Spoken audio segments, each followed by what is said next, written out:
Bueno, me gustaría comenzar saludando a las personas que siguen este debate a través de los medios de comunicación, a través de las redes sociales y, por supuesto, a todos ustedes que están aquí en este pleno, al personal de la Junta y a los integrantes de la mesa y a la presidencia. Estoy obligado a comenzar señalando al menos tres contradicciones del discurso del señor Fernández para que no se pierdan en el discurso que voy a realizar a continuación, aunque volveré a incidir en algunas de esas cuestiones. La primera de ellas es la ausencia de reflexividad. O sea, tan propio de la vieja política sería que yo llegase aquí y dijese que todo está mal, como que alguien dijese que todo está bien o casi. Y también es de la vieja política decir que lo poco que no va bien es por culpa de que hay otros que hacen algo que está mal, o que en aquello que no va muy bien hay otros que va peor. Yo creo que en este momento que ya pasaron las elecciones es un momento de honestidad, de decir claramente, la lealtad institucional es decir las cosas que son difíciles de decir y también pueden resultar complicadas de escuchar. La segunda contradicción es que es complicado conjugar el quejarse de las políticas de Rajoy y haber dado paso a un gobierno de Mariano Rajoy. Usted durante mucho tiempo rechazó la política espectáculo y seguramente tenía sus motivos para no asistir a los debates en la televisión pública, pero cuando llegó el momento corrió a los platós de televisión para explicar que Rajoy era el mal menor y esto fue televisado, esto quedó registrado. La consecuencia, la responsabilidad de que Mariano Rajoy sea presidente es suya y ya no va a ser más la excusa que vamos a poder escuchar en esta Cámara. Esa es la segunda de las cuestiones que quiero dejar clara. Y la tercera, para que no se escape, no se puede pedir, para que no se escape la idea, no se puede pedir que abramos un diálogo, no podemos esperar que suene a honesto cuando critica y echa más tiempo hablando de Podemos en Asturias que del PP de la Gürtel en Madrid. Esto no suena muy razonable. De todas formas, yo no tengo la piel fina, me preocupa menos las formas, no espero que tenga un tono tan amable como con el Partido Popular, no espero algo así como, no es verdad Ángel Lamor, que en esta apartadorilla, como acabamos de escuchar, pero desde luego lo que sí espero es que ponga sobre la mesa líneas de acción política sobre las cuales se puede llegar a consensos. Eso usted lo podía haber hecho ayer y no lo hizo. No lo hizo. Los acuerdos son difíciles, pero no son imposibles. Pero eso exige un cambio de actitud y sobre todo un cambio de contenidos y de líneas programáticas. Y ahora voy a las ideas que me gustaría destacar en este discurso para sentar las bases de una discusión que va más allá de este debate de orientación que yo creo que nos va a servir para el próximo año de esta legislatura, por lo menos a mi grupo parlamentario. Incluso las situaciones más complicadas, como las que vivió este país en las últimas semanas, como seguramente vivió su partido, siempre hay una alternativa. Y una alternativa supone tomar una decisión. Yo les traigo buenas noticias. Como buenas noticias traían aquellos que decían a sus compañeros que habían sobrevivido a un accidente aéreo. Traemos buenas noticias, ya han dejado de buscarnos. Se había accidentado el vuelo 571 de las aerolíneas uruguayas en 1972. Estábamos en el 13 de octubre, habían chocado contra la cordillera andina, estaban a 4.000 metros y llevaban 11 días aislados. ¿Por qué buenas noticias? Les preguntaron cuando reaccionaron. Pues buenas noticias son porque por fin vamos nosotros a buscar soluciones, por fin nosotros vamos a salir de aquí y empezar a buscar soluciones, vamos a rescatarnos por fin a nosotros mismos. Tuvieron que esperar 72 días porque el piloto que les había conducido al desastre, les había dicho moribundo unas coordenadas completamente erróneas. Es lo que pasa cuando uno le pregunta, al primero que le pregunta es al que le ha llevado al desastre, ¿no? Mejor no preguntar a quien te ha pilotado al peor de los lugares. Señorías, aquí no hace frío, pero cuando llegue el mes de diciembre, 125.000 personas en Asturias van a tener dificultades para poner su casa a la temperatura que corresponde. La pobreza energética alcanza ya unas cuotas que son intolerables y las muertes por pobreza energética ya superan a las muertes por accidente de tráfico. Por tanto, la cuestión, y este es el desafío que yo creo que nos tenemos que plantear, es cómo conseguimos, sin estar a 4.000 metros de altura, sin tener el frío que impide pensar, cómo pensar en aquellos que de verdad van a pasar frío, porque fíjense, estos datos que acabo de denunciar no dan para mantener la atención 30 minutos. pero durante 300 días nos mantuvieron en vilo con muy poco. Nos dijeron los transistores, los mismos transistores que utilizaron los supervivientes para enterarse de que no les estaban buscando, los transistores de radio les dijeron que iba a producirse una catástrofe en este país si no había un gobierno. Finalmente la catástrofe que pasó no fue anunciada. La catástrofe que pasó es que Mariano Rajoy tiene otros 4 años más de gobierno y eso va a provocar mucho frío en este país. Insisto en que nadie nos pide que nos pongamos a pasar frío, porque aislados no es posible pensar, la democracia no es compatible con el frío, con los momentos en los que solo es posible pensar en cómo sobrevivir. Cuando la tripulación supo de la noticia, le asaltó una duda. Se dijeron, si les decimos que ya no nos van a buscar, el resto va a perder la esperanza. Y a continuación pensaron, ¿y de qué sirve la esperanza si eso te impide salir a buscar las soluciones? La esperanza, como simple espera, bloquea cualquier posibilidad de cambio, cualquier posibilidad de avance. Y la gente empieza a estar cansada de que lo único que les pidan es que tengan esperanza en la reactivación económica que no va a llegar. Durante los primeros años de la crisis, millones de personas sufrieron los planes de rescate hasta que comprendieron que de rescate no tenían nada y que valía más que nadie les viniese a rescatar. Y por eso se movilizaron, salieron a las plazas a defender unas instituciones que tenían que estar al servicio de una mayoría que votase a quien votase, iban a padecer exactamente las mismas políticas de austeridad. Ahora mismo se encuentran escuchando de nuevo exigencias de recortes, 5.500 millones dictados desde Bruselas, muy lejos de donde ellos sienten las necesidades y, por supuesto, el frío. Hoy en la composición de un nuevo gobierno, que de nuevo tiene bien poco, en el bloque económico repiten exactamente los mismos, el mismo de Guindos que nos llevó el nivel de la deuda hasta el cuello, el mismo Montoro que estranguló las economías de las administraciones locales, la misma Fátima Báñez que presumía de los niveles de precariedad diciendo que había bajado el paro. Exactamente los mismos nombres, y alguien podría decir, y no sirvió para nada el esfuerzo. Pero eso, que es lo que dicen los transistores, de que ha pasado el tiempo y que no salir a buscar soluciones no sirvió de nada, es lo que dicen quienes están desorientados, pero que no les importa, porque están muy bien donde están. Lo dicen quienes gobiernan este país, que quieren hacer que se pierda la gente, y no la esperanza, sino la necesidad de salir a buscar soluciones. Es fundamental, y aquí es donde la esperanza se puede convertir en un lastre. Hay gente que piensa que para salir a buscar soluciones hay que recuperar la ilusión, que una vez perdida la esperanza lo primero que hay que hacer es recuperarlo. No es eso. Lo que nos sacó a buscar soluciones fue la necesidad de encontrarlas, no la esperanza de que las hubiese. Y les garantizo que las razones que nos trajeron aquí siguen absolutamente intactas.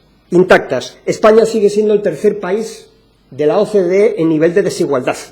Solo nos supera Serbia y Rumanía. Este es el éxito que nos decían que avalaba las políticas de Mariano Rajoy. Hace 10 años se denunciaba el mileurismo y hoy casi toca celebrarlo. Estamos hablando de que el 35% de los trabajadores no llega al salario mínimo. Y sin embargo el número de superricos, aquellos que declaran por encima de 30 millones, se ha duplicado. Recordemos que la última vez que se bonificó el impuesto de patrimonio en España fue con el señor Zapatero en 2008. Bajan los porcentajes del paro, pero sube la precariedad. Y nos tienen que convencer de que menos es más. Y esto lo intentan los que saben perfectamente que más es más y por eso acumulan esas fortunas. La tasa de temporalidad del 25% solamente es superada por Polonia. Ustedes que siempre nos recuerdan que Javier Fernández nos había prometido, ¿no?, ser la Alemania de España. Bueno, pues nos encontramos con que ustedes pues, nos ponen a la altura de Polonia. Sabemos dónde nos llevan las políticas de evaluación interna. Esto ya lo experimentó la CDU, de Angela Merkel, de Gerhard Schröder. Sabemos perfectamente que para que haya beneficios en la bolsa de Frankfurt tiene que haber tendencia a que los trabajos y los empleos sean más propios de Bangladesh. La temporalidad de las mujeres es un 20% superior al de los hombres. Las mujeres se ven penalizadas con empleos precarios, eso que se llama el suelo pegajoso, porque les impide, con pocas horas de empleo, con escasa posibilidad de proyectarse y de tener una carrera profesional, les impide mejorar sus condiciones. Y eso supone no solamente una discriminación de género, supone perder capacidad productiva en este país, porque condenamos a las personas más forzadas a tener los empleos más precarios. La población activa no ha dejado de caer, entre otras cosas, por los exiliados, la gente que tiene que dejar el país. Los contratos Los contratos, el 26% duran más de una semana. Ustedes presumen de crear empleo, empleo que la gente pierde la semana siguiente que se tiene que poner a buscar. Mientras que la tasa de cobertura no alcanza el 46%. Este es el país que ustedes han desdibujado. Y sin embargo, nos siguen pidiendo que tengamos paciencia. Los colectivos más vulnerables tienen que tener paciencia por una recuperación que no va a llegar. Que no va a llegar porque las políticas que ustedes implementaron no perseguían crear empleo, no perseguían la reactivación económica para la gente. Quienes nos hablan de la estabilidad de los gobiernos no están pensando en la estabilidad de las personas. El resultado de este panorama son 30 años de políticas continuadas. No es que no hubiese gobierno, es que durante 30 años hubo gobiernos que tuvieron la capacidad de imponer esas políticas contrarias a los derechos y a los intereses de la mayoría. Señorías, la democracia no se mide por la estabilidad de quienes gobiernan, se mide por el bienestar de las personas.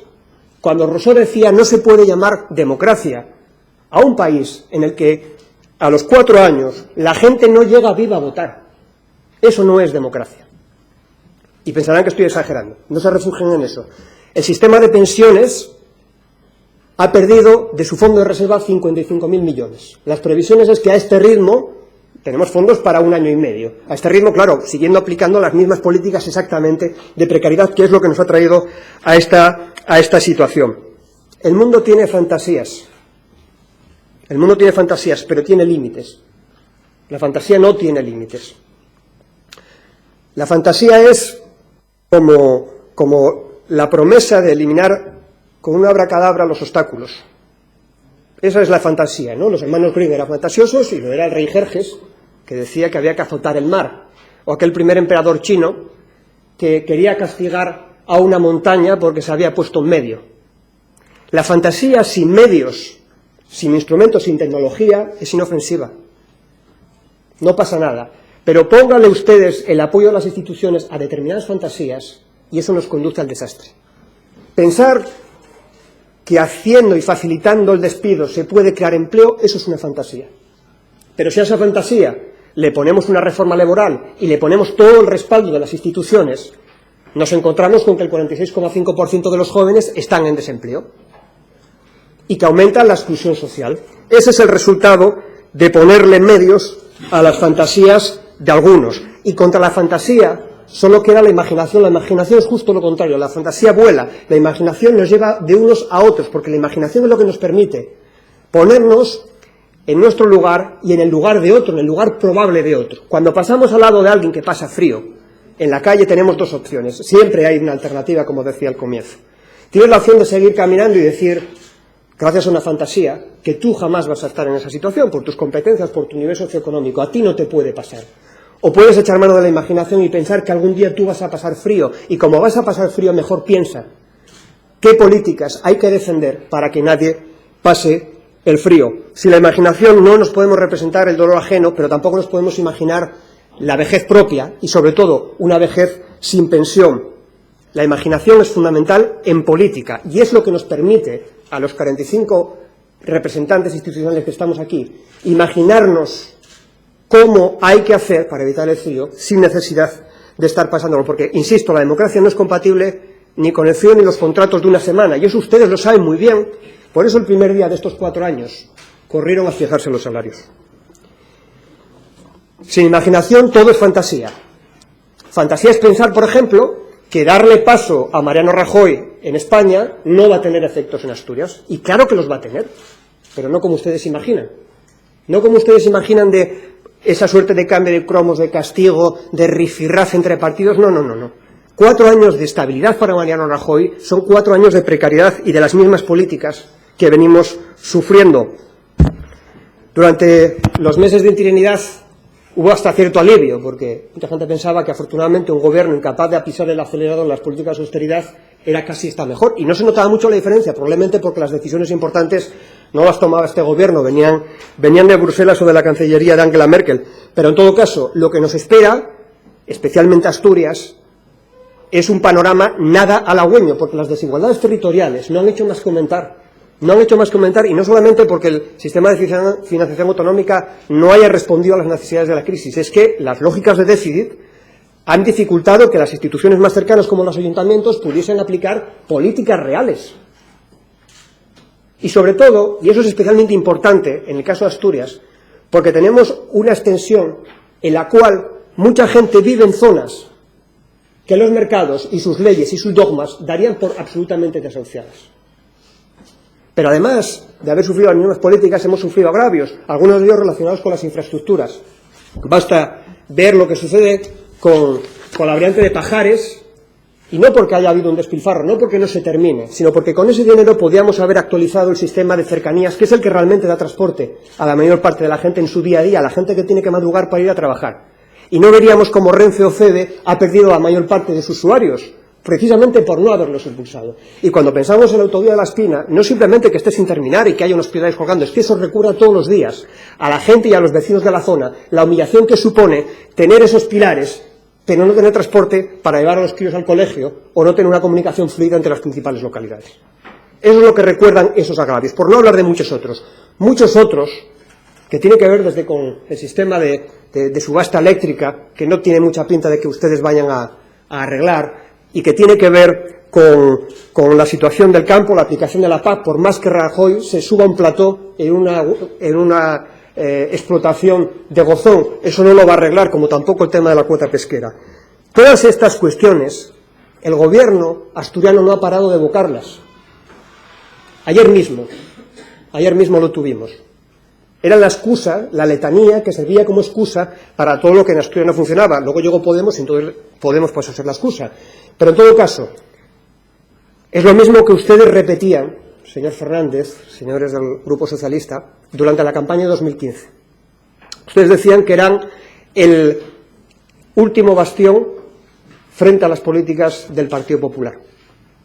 Ustedes eran los que realmente tenían la capacidad de decir no a las políticas de Rajoy, y nosotros en aquel momento les advertimos de que lo podían repetir con la misma convicción que aquel emperador chino, que quería que la montaña se quitase simplemente por decírselo, pero que eso, lo que iba a terminar siendo su lema de campaña, era las Asturias del sí a Rajoy.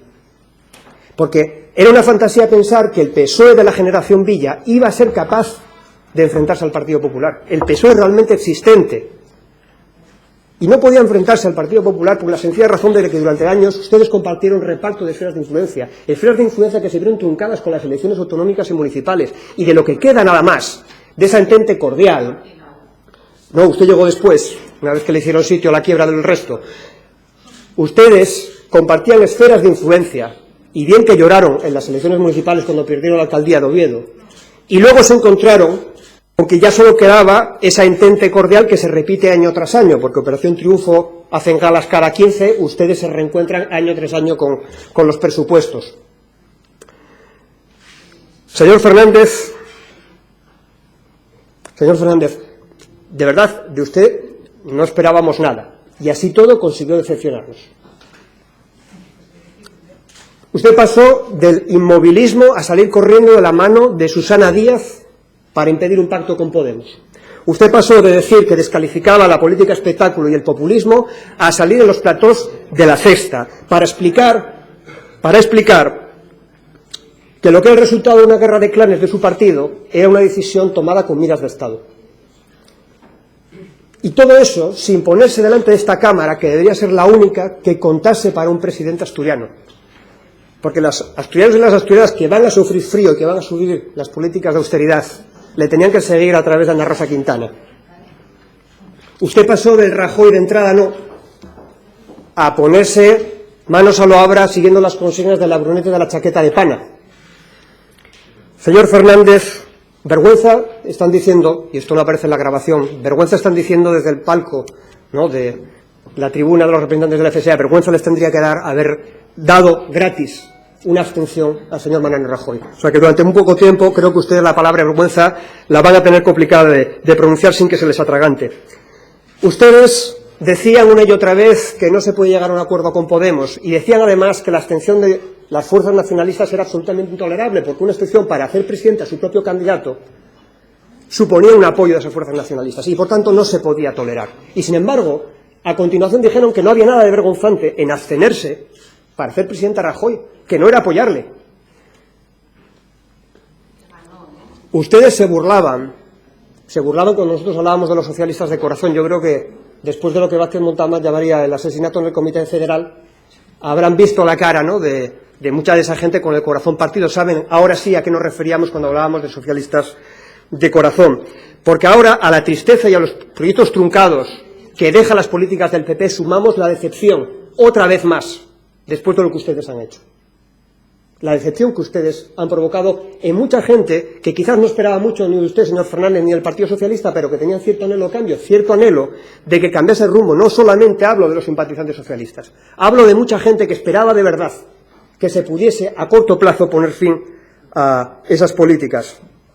Pero lo que hace realmente intolerable la abstención es precisamente el que hubiese una alternativa. Durante muchos años la gente que vivió aislada y en su casa los efectos de esas políticas, cuando perdían la esperanza lo que hacían incluso era suicidarse, hasta que decidieron que lo mejor que podían hacer era no esperar ser rescatados, salir a la calle y juntarse con los demás. ¿Qué hacen las élites cuando tienen que escoger entre cambio o suicidio?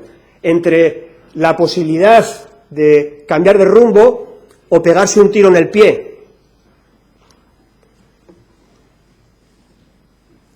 ¿Saben cuál es realmente el problema? No es simplemente que le hayan dado al gobierno a Rajoy, es que ahora ustedes están secuestrados por el Partido Popular, porque la amenaza, el chantaje de las terceras elecciones, que ha servido como razonamiento para justificar esa posición, lo puede repetir en cualquier momento, porque el rey Jerjes no podía mandar a azotar el mar, pero el Partido Popular puede convocar elecciones cuando quiera.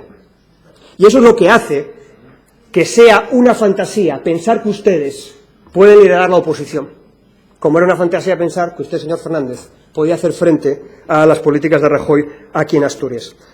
Le repito, usted tiene la responsabilidad de que Rajoy sea presidente, pero no va a poder utilizarlo más como excusa. Sé que van a tratar de ir uno a uno a las personas, tratar de convencerlas de que dentro de 3 años, 4 años van a ser otra vez los mismos, van a utilizar otra vez las etiquetas, van a agitar la izquierda y la derecha para a ver si con un poco de suerte las cosas cambian, pero no vamos a permitir que se olvide lo que ha pasado en este país, en nuestra tierra, en las últimas décadas, en las que ustedes han compartido hoja de ruta con el Partido Popular, porque si no, no se hubiese podido permitir esa política. Las políticas de reforma laboral, una tras otra, apuntaban exactamente en la misma dirección.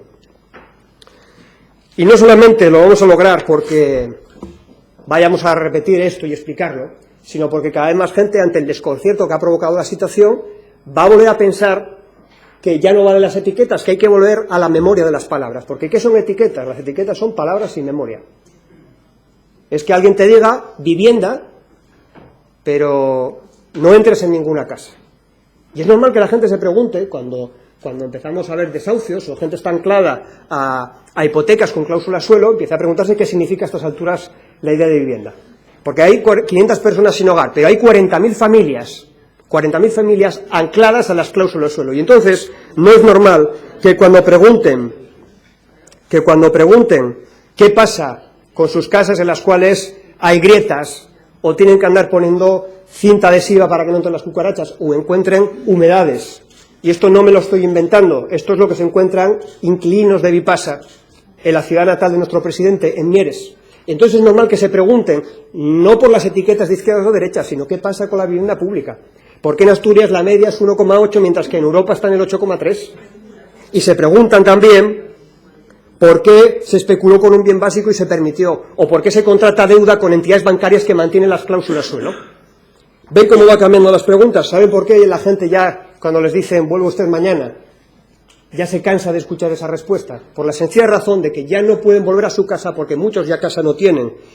Lo mismo pasa, por ejemplo, con el tiempo de la planificación urbanística. El ejemplo de Nuevos Roces nos lleva a una paradoja muy llamativa, porque Nuevos Roces no tiene accesos, no tiene servicios, nuevo no se sabe lo que tiene, quizás fue una evocación que hicieron los constructores para avanzar lo que esperaba, lo que era nuevo, lo que le esperaba a las generaciones futuras. Y lo nuevo es que ibas a tener casas vacías sin servicios, mientras se llenaban los bolsillos quienes evadían a Panamá. Y no pasa nada hasta que la gente se junta, por ejemplo, a elaborar una ley de vivienda participada y decide que quiere escribir la historia de Asturias desde su casa, que ya no va a esperar a que otros desde urbanizaciones de lujo le digan dónde tienen que vivir, sino que quizás se pueda diseñar otro tipo de ciudad y otro tipo de urbanismo. Voy terminando, se agota se agota el tiempo. Me hubiese gustado hablar de la sanidad. Me gustaría, si quieren me conceden un poco más de tiempo y sigo. Ustedes llevan hablando semanas nada más de lo que pasa en Ferraz, ni siquiera en España. La sanidad asturiana, la palabra, sigue en su sitio como los hospitales. Lo que pasa es que cuando la salud flaquea, la gente va a un hospital y se encuentra que ya no significa exactamente la misma cosa. Se encuentra con listas de espera, con esas 120.000 personas que tienen que esperar, en algunos casos 6 meses, para determinado tipo de intervenciones. No es la peor de España. Decir eso sería ridículo. Pero hay problemas que hay que afrontar. Y no se pueden afrontar ni negándolos, ni externalizando servicios, ni sobrecargando a los profesionales del sector, ni mucho menos hablando nada más que del ladrillo, porque llevan 10 años vendiéndonos el UCA, ese nuevo UCA, que tiene como nuevos roces la misma visión. Nosotros hemos puesto sobre la mesa y ensayado fórmulas para llevar propuestas y alcanzar acuerdos. No solamente pusimos la ley para la eliminación de Gispasa, porque es incompatible las duplicidades con una gestión eficiente de la Administración. Esa es la mejor manera de defender la sanidad pública. Y hemos resuelto con 89 palabras, las del decreto de las OPEs, el problema que suscitaban las convocatorias de empleo público, algunas de las cuales fueron tumbadas por sentencias judiciales en 2011. Con 89 palabras era posible rectificar un error. Se pueden hacer muchas cosas desde la oposición, como se pueden hacer muchas cosas desde el Gobierno, además de, por ejemplo, abrir los ojos a través de la Comisión de Listas de Espera, donde la gente que conoce los problemas de verdad los puede explicar y los puede afrontar. Con muchas menos palabras, 5, se puede describir lo que le pasa a buena parte de la gente, ¿no? Hay compatriotas que pasan frío. 5 palabras para hablar de una situación que sufren quienes han padecido los cierres de empresas. Hemos sufrido en Asturias más de 6.369 expedientes de regulación que han afectado a 122.000 personas. Plantillas de FAIME, de Reconquista, de General Dynamics Santa Bárbara han querido interlocutar con nuestro presidente y les han dicho: vuelve usted mañana. Y al mismo tiempo el Gobierno ofrecía tan solo 170 puestos en los planes de empleo local, regalaba 1,2 millones a las agencias de colocación privadas, mientras que el SEPEPA solamente administra el 2%, gestiona el 2% de las contrataciones que se realizan. El SEPEPA tiene 25 orientadores, que a 33.800 demandantes poco más o menos les toca, si todos pidiesen orientación, del orden de 30 minutos, poco más o menos lo que va a durar esta intervención. Ya sé que oír datos de empleo puede aburrirles, si hablo de ellos durante 2 minutos, más de aburre las personas que sufren 2 años de espera para encontrar un empleo, porque ayer tuvimos que oír que el sector turístico cada vez genera más empleo. La proporción de empleo creado por el sector turístico cada vez era mayor, pero claro, la gente que vive el desmantelamiento industrial, que le prometan que lo que va a encontrar es un empleo precario en la hostelería, no suena muy ilusionante. No suena muy ilusionante, porque la posible mejora, especialmente en Oviedo, donde gobierna el tripartito, la posible mejora no va a rentabilizarse en un turismo sostenible. El 92% de los contratos que se hacen durante el verano son contratos precarios. Por tanto, suena extraño que sea eso de las pocas cosas que se puedan presentar. Y esto, claro, lo vive con paciencia pues gente como Manuel Menéndez, que al desayunar ya sabe que va a ganar 1.200 euros en ese día. Pero el resto de la gente no quiere desayunar simplemente la esperanza de que va a haber una reactivación económica que no cuenta en absoluto para ellos. Por eso cada vez hay más gente preocupada por propuestas como las que hemos hecho de compra y contratación responsable, que ustedes ayer evocaron a pesar de haber votado en contra, y el protocolo de recuperación de empresas en crisis. Me detengo aquí porque con esto ya basta para dar ejemplos de espacios en los que hemos hecho propuestas que pueden haber gustado más o menos y también posibilidades de entendimiento. Ahora mismo estamos negociando una reforma fiscal. No estamos negociando los presupuestos, pero estamos negociando una reforma fiscal que creemos que tiene que servir como base para los próximos años. Por eso le decía al comienzo, señor Fernández, que es posible que los acuerdos no sean fáciles, pero no son imposibles. Lo que hace falta es una actitud, pero sobre todo propuestas y contenidos. Voy finalizando. Como han podido comprobar, no pedimos que nadie crea en fantasías, porque las fantasías vuelan por encima de las cabezas de la gente y nosotros no nos queremos olvidar de la gente. Tenemos que darle sentido a las palabras, no nos quedamos con las etiquetas, no vamos a caer en esa trampa, pero sobre todo no vamos a caer en la trampa de pensar que los asturianos y las asturianas están paradas esperando a que lleguemos nosotros, este Parlamento, a un gobierno sin iniciativa política a resolver sus problemas. Porque debates como el de la educación, el Pacto de la Educación, es una fantasía, llevan 30 años sin alcanzarlo, pero gente que defiende día a día la escuela pública en los centros, eso es una realidad, como fue una realidad que las reválidas de la LOMCE fuesen paralizadas por una huelga. Y lo mismo pasa con la gente que sufre el desempleo. Las reformas laborales no van a traer empleo, eso es una fantasía, las actuales. Pero miles de personas impulsan iniciativas económicas que son completamente reales. Lo que tenemos ante nosotros, señorías, es gente que un día comprendió que si tienes frío en los pies, lo mejor que puedes hacer es ponerte a caminar para calentarlos. Que no van a esperar, que lo que tenemos que hacer es ir detrás de ellos, que van mucho más rápido, como demostraron los afectados por el fraude del ERA. Son gente que no quiere llorar por lo que se perdió, sino que quieren hacer realidad lo que sueñan con sus propias manos, porque se ven capaces de hacerlo. Hay una Asturias en marcha que está viva, que va a defender los derechos laborales, que va a defender los servicios públicos, que no va a dejar atrás a sus mayores. Pero sobre todo, hay una Asturias que va a espantar la tristeza, como el sol espanta el frío. Muchas gracias.